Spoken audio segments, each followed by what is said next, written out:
Spool up the FTL. It's time for Science Sci Friday on SkyWatch TV. Welcome. I'm Derek Gilbert, and joining me in studio, as always, the SkyWatch TV science editor, my best friend, my wife, Sharon K. Gilbert. Hi, sweetie pie.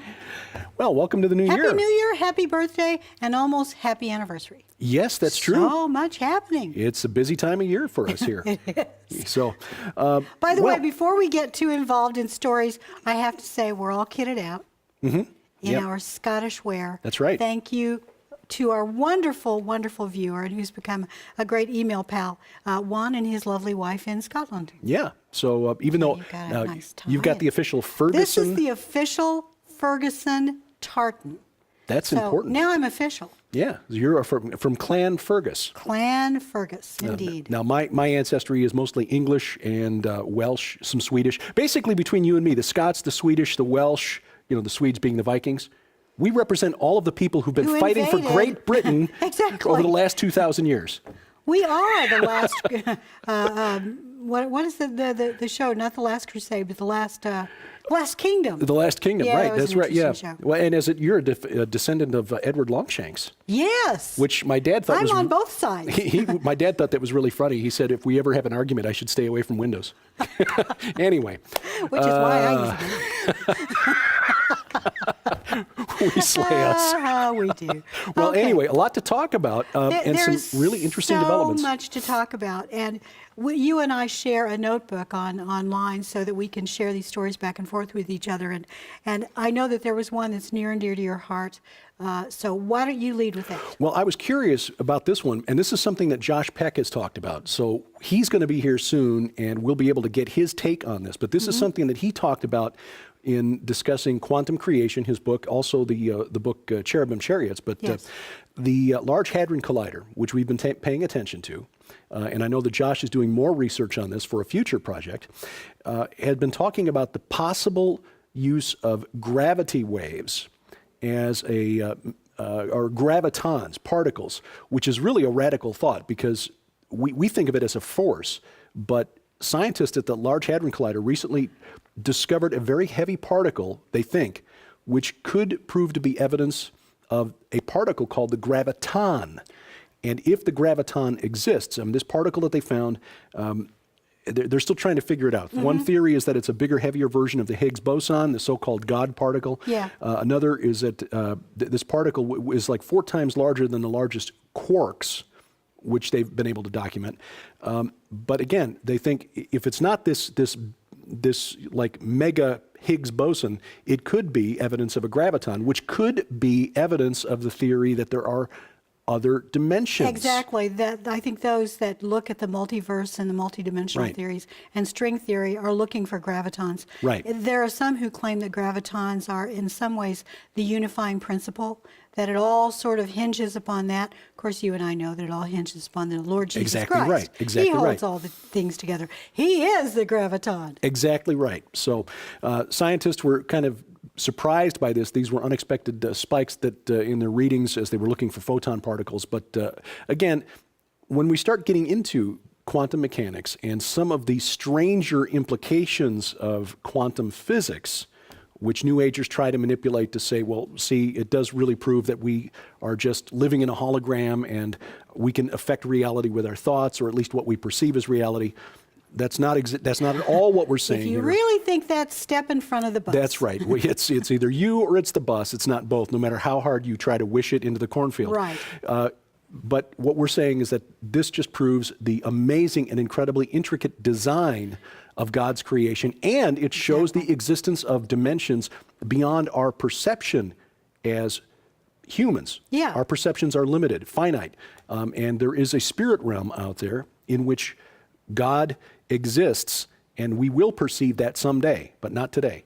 So anyway, interesting that science is coming around to it. They're just not seeing it through the right lens. No, they're not. Well, there was another interesting sort of fringe story that relates to CERN and their search for all sorts of particles and the claim by some, even within CERN, that they probably will end up opening a portal or wormhole or a black Looking hole. for or small black holes, something, right. Something like that. There's a YouTube video that I'll send you the link to, because I'm not sure I've got it on here, that purports to show an actual wormhole opening in the clouds over CERN. And even though the gentleman who is filming it is remarking about this wormhole in the clouds, he doesn't seem to be surprised by this ball of light that tracks up and disappears in it. Ah, so UFO. it's very possible all of this is just CGI, but Yeah. it's also, I mean, think about the spiral that was over Norway Right. back in, 2008, 2009? About somewhere in there? 2009, somewhere in there. That was real. And that looked incredibly fake, but real. People saw it in real time. So it's possible this actually happened, but when you're talking about that, I thought about that. Well, it could be a Sharknado. And in fact, it could be a Sharkano. A Sharkano? A Sharkano. The sharks have doubled down. They've ratcheted up. So, researchers who have been filming for a National Geographic special inside a volcano discovered hammerhead sharks living inside the volcano in the caldera. Oh, wow. Now, this is an underground volcano. Yeah. But still, the point being that the sharks are actually thriving and living down inside the caldera. Yeah, but my question was, how'd they get there?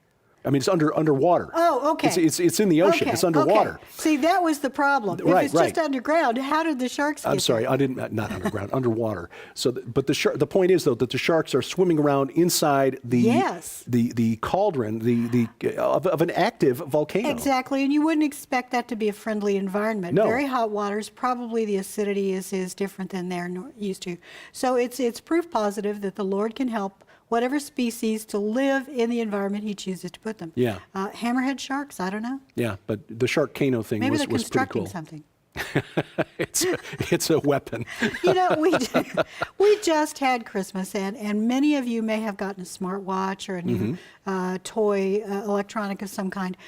A couple of stories I want to talk about today have to do with that, and one of them is that there is a lawsuit that was just filed against Fitbit. It's a very popular smartwatch for tracking heart rate. And, Very much, and the claim in the lawsuit is that people were actually taking their own pulse, counting it out, and then comparing it to what the Fitbit said their heart rate was, and discovering, for instance, if you had an actual heart rate at 160, the Fitbit was calling it 82.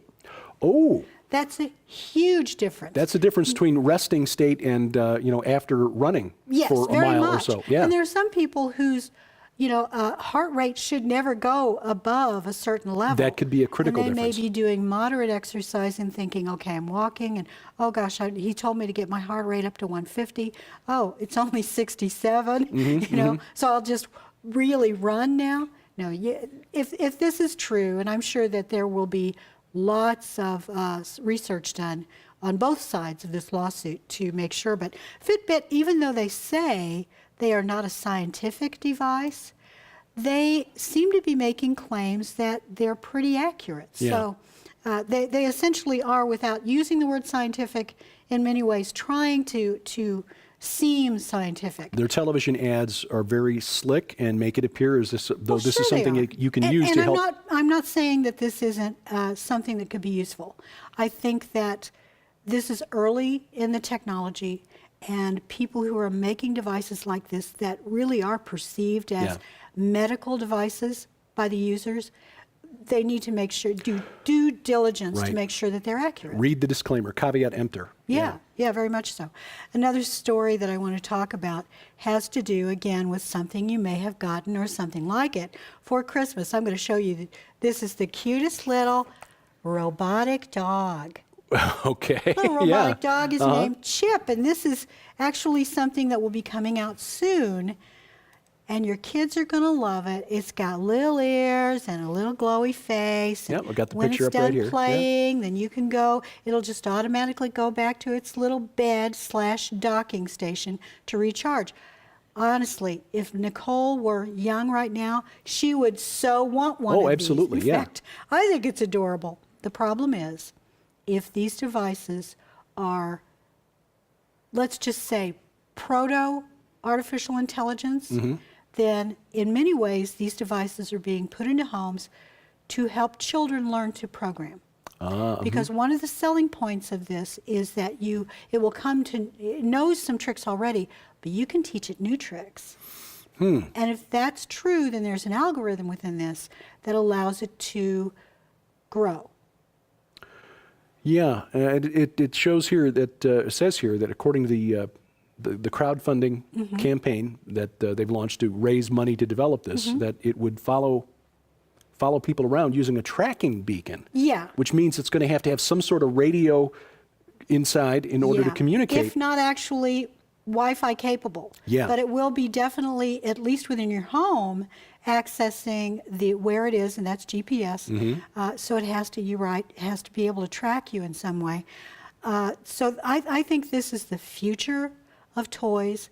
Many of them are going to be proto-AIs or little baby AIs eventually, and children will be learning robotics, language, and programming from a very early age. We already see it in a lot of schools. Not necessarily a bad thing, but what it does is that if these replace actual pets, and as you know, parents, we can see that there will be some advantages to that. Yeah. But it is not necessarily teaching a responsibility as far as dealing with an actual live pet or interacting with a live human or a live animal, let's say, or a live human for that matter. And the price point on this is very reasonable. As I recall, it was around $150.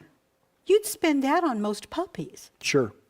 And if it's a registered puppy, it's cheaper than if you went with an AKC registered puppy. Add another zero to a lot of registered. But it is not like dealing with a live thing, and this is just another step toward replacing interactions with other analog creatures like humans or actual pets with something robotic. And when you're tired of it, okay, you just turn it off, power it down, and it goes away, which you can't do with a real puppy. No, that's true. Well, not usually. No. There are some, as they get older, they just want to get out of your way. Well, Sam and go just likes sleep. snacks and naps. That's all he likes. Well, that's me. He takes after me. But that is where it's all going. And many of these toys, as we said earlier, they're going to be connected. And they're going to be, frankly, reporting the environment to some sort of third party. Well, and that's something I talked about yesterday, and we've talked about before, too, with things like Elf on the Shelf and other devices that have to be internet connected, like the Wi-Fi-enabled Barbie. Yes. But the Internet of Things will take it beyond just devices that are designed to interact with, like these toys, and start connecting and the Fitbit, which, but also connecting our appliances. In fact, I'm already seeing from Amazon.com these little buttons that you can buy and attach to your appliances. Hit it and you get it. You hit it and you get it. And so when you need to reorder your laundry detergent, you just press the button that's mounted by a magnet on your washing machine, and there it goes. You do the same thing with food items mounted on the refrigerator. And make sure your children leave them alone. Exactly, yeah. But the next step will be having the refrigerator automatically you're almost out of orange juice and milk and butter, and we'll order all of those things.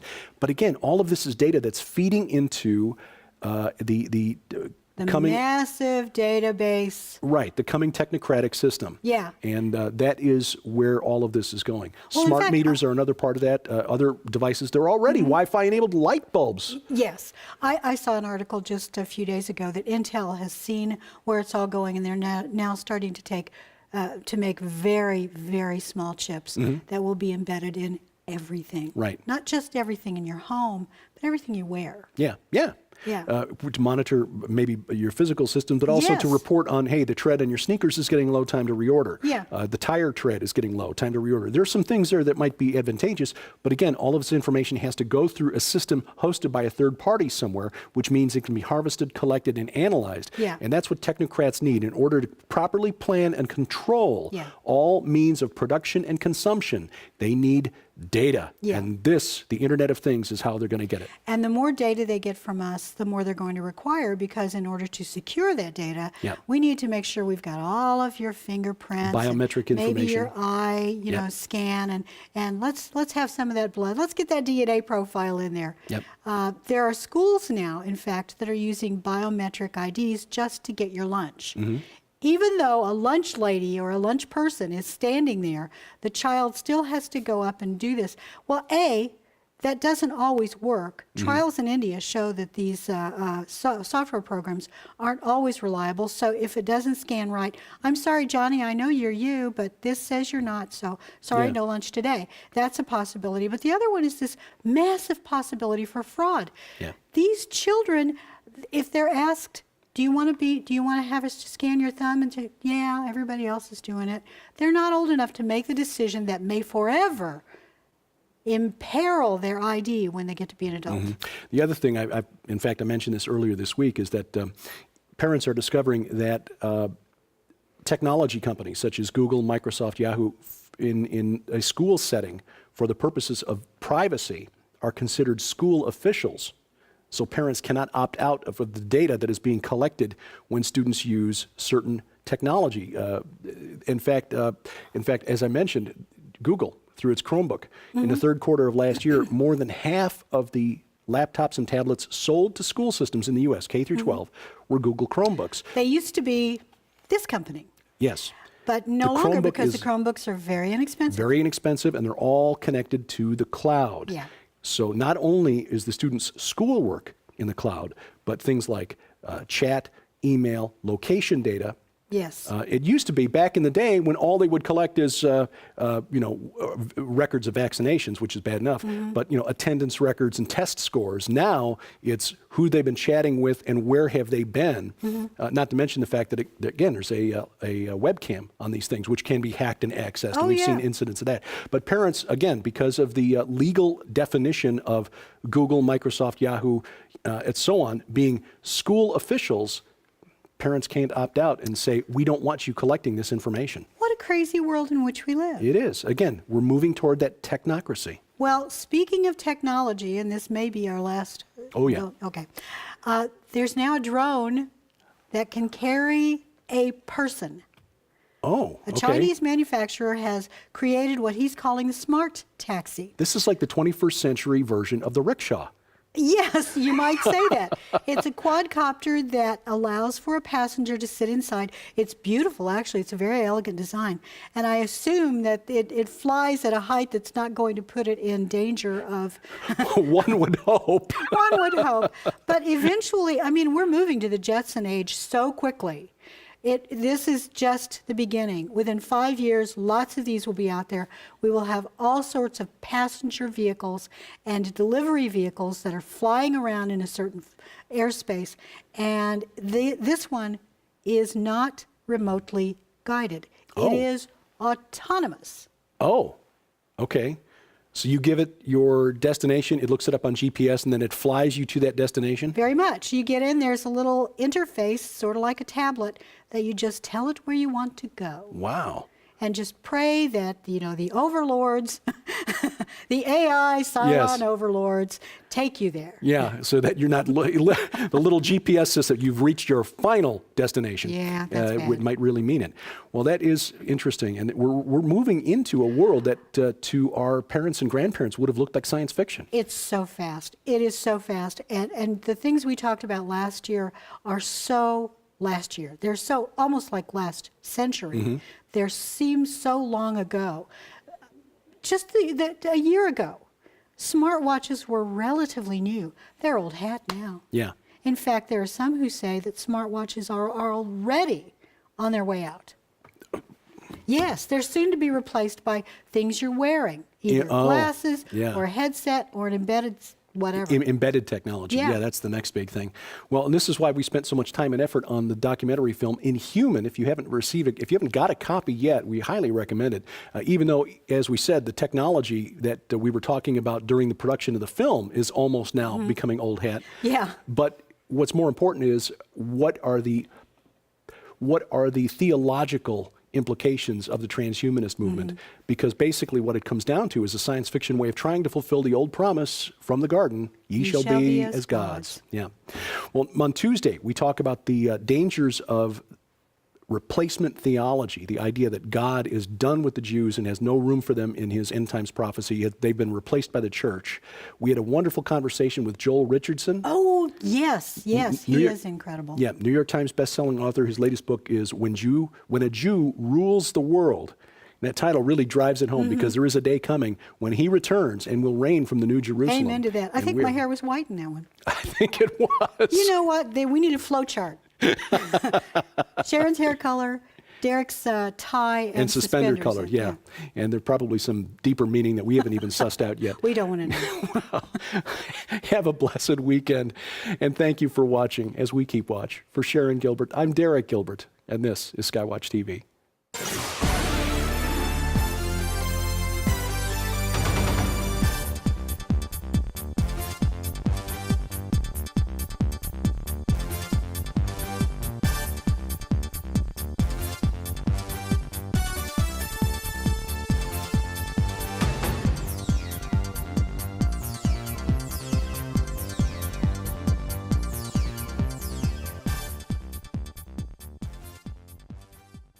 English and Welsh, some Swedish. Basically, between you and me, the Scots, the Swedish, the Welsh, the Swedes being the Vikings, we represent all of the people who've been fighting for Great Britain Exactly. over the last 2,000 years. We are the last. What is the show? Not the Last Crusade, but the Last Kingdom. The Last Kingdom, Yeah, right? that was That's an right. Yeah. interesting show. Well, and you're a descendant of Edward Longshanks. Yes. Which my dad thought was. I'm on both sides. My dad thought that was really funny. He said, if we ever have an argument, I should stay away from windows. And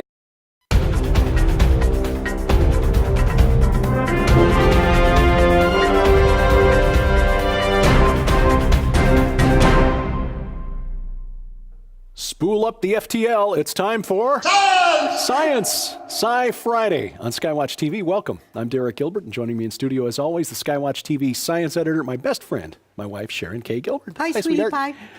Well, welcome to the new year. Happy New Year, happy birthday, and almost happy anniversary. Yes, that's true. So much happening. It's a busy time of year for us here. It is. So, By the way, before we get too involved in stories, I have to say we're all kitted out in our Scottish wear. That's right. Thank you to our wonderful, wonderful viewer, and who's become a great email pal, Juan and his lovely wife in Scotland. Yeah. So even though You've got a nice you've got tie. the official Ferguson. This is the official Ferguson tartan. That's So important. now I'm official. Yeah, you're from Clan Fergus. Clan Fergus, indeed. Now my ancestry is mostly anyway. Which is why I use it. We slay us. We do. Well, Okay. anyway, a lot to talk about and some really interesting developments. So much to talk about, and you and I share a notebook online so that we can share these stories back and forth with each other. And I know that there was one that's near and dear to your heart. So why don't you lead with that? Well, I was curious about this one, and this is something that Josh Peck has talked about. So he's going to be here soon, and we'll be able to get his take on this. But this is something that he talked about in discussing quantum creation, his book, also the book Cherubim Chariots. But Yes. the Large Hadron Collider, which we've been paying attention to, and I know that Josh is doing more research on this for a future project, had been talking about the possible use of gravity waves as or gravitons, particles, which is really a radical thought because we think of it as a force, but scientists at the Large Hadron Collider recently discovered a very heavy particle, they think, which